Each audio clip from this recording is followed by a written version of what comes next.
We're going to look at some storage by RYOBI. It's called RYOBI Link. And as you can see, they all lock together. Bottom one's pretty large. That's,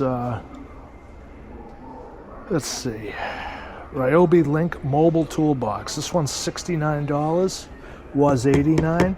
And what you do is you just lock these guys together. The middle one's $39, was $49. Top one, $29, was $39. So these things all lock together, as you can see. And the cool part about it,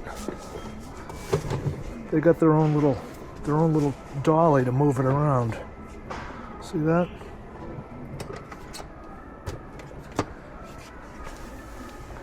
Adjustable.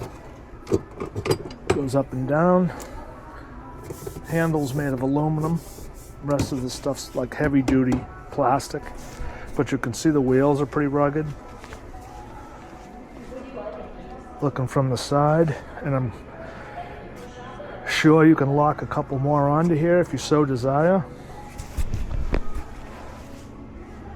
So there it is, guys, the RYOBI Link. Perfect for the work site. Very nice. You're looking at about $130, $140 for that setup.